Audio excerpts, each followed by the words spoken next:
Konnichiwa and welcome to episode 55 of the Leadership Japan series, and I am your host in Tokyo, Dr. Greg Story, President of Dale Carnegie Training Japan, and much more importantly, you are a student of leadership, highly motivated to be the best in your business field.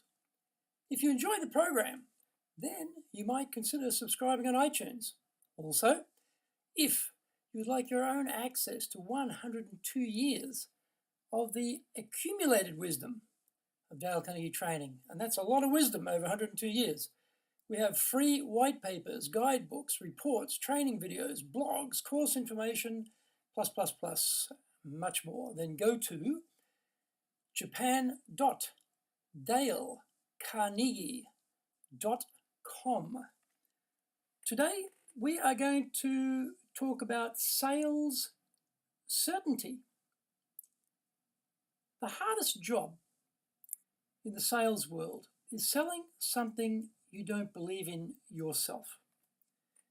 The asset test is, would you sell this, whatever it is, to your grandmother? If the answer is no, then get out of there right now.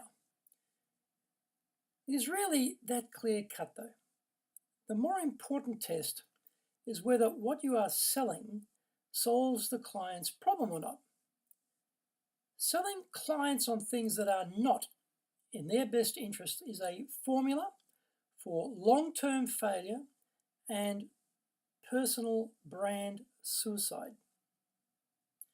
There are elements of the sales process which are so fundamental, you wonder why I would even be bringing them up. For example, believing in what you sell. There are lots of salespeople, though, trapped in jobs where they don't believe but keep selling. You don't have to look far to find them. They are going through the motions, but you never feel they have your interests, your best interests at heart. They usually don't have any other sales process than blarney and BS. We may buy from these people, but we come to bitterly resent being conned, and we don't forgive or forget. The more common problem is that they actually do believe in what they sell, but they are not professional enough to be convincing in the sales conversation.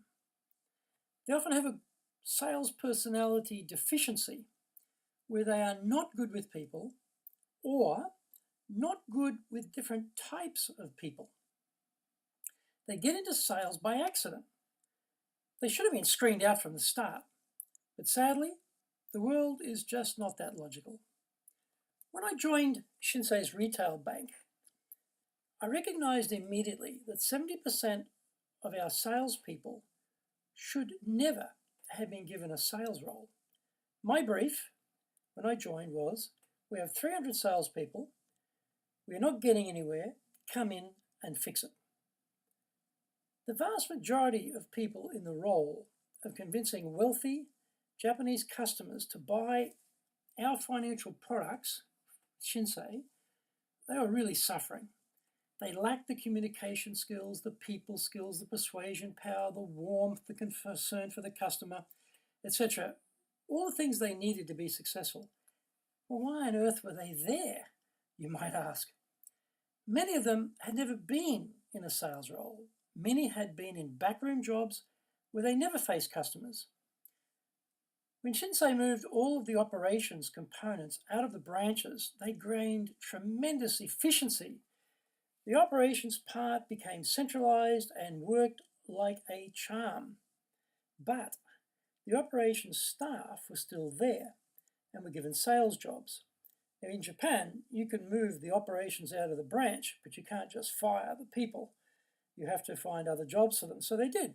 They gave them sales jobs. It was disastrous for them. Well, how about your sales team? Are they all in the right role? At Shinsei, we worked out who is best suited for a sales role and gave those people the proper training to equip them for success. The remainder were given a role elsewhere in the bank. Well, what training did we give them? Before I arrived, mathematics was thought to be really important for bankers. It probably is for certain roles, but the ability to ask good questions, to fully understand wealthy customers' needs was much more important. So, the understanding that first impressions should not be left to chance but need to be created also had to be explained. If I don't like you or trust you, why would I bother buying anything from you? Now, at Dale Carnegie, we do a lot of sales training, and we see the same client issues come up continuously. Certainty around the thing being sold must be in evidence. Selling in Japan and selling anywhere else is the transfer of your enthusiasm for the product or service to the buyer. Your body language must naturally exude belief. Your face needs to be friendly. Now, this sounds a bit ridiculous, except that many people in sales roles don't smile easily. They don't exude warmth, coming across as cold, hard, mercenary, and overly efficient. We all love to buy, but we hate being sold, and efficient salespeople make us nervous. Fluency in communication is critical. Be it in Japanese or English, a lot of filler words, or in Japanese, eto, ano, might help you think of what you want to say next, but you come across as if you are not sure or not convinced about what you are saying or proposing. We definitely do not buy salesperson uncertainty. A totally canned sales speech is the opposite problem. I sold encyclopedias for Britannica as my first sales job. We had to pass what was basically a memory test where we could recite from memory the entire 20-minute presentation word for word precisely. Having passed that test, we were then dropped off in a forlorn, working class outer suburb and turned loose on an unsuspecting public. There were no questions involved in that presentation, but a lot of data dumping going on in that canned speech. Astonishingly, despite all we know 40 years later, there are still people trying to make careers in sales while wading through the minute after minute of the features of the whatever it is they're trying to sell. Where are the client questions? Where is the needs understanding? Where is the explanation of the benefits and the application of the benefits and the evidence around those benefits? That is to say, the proper sales basics. Success in sales is based on following a sales process. That process is based on three powerful foundations. Number one, your belief in what you are selling.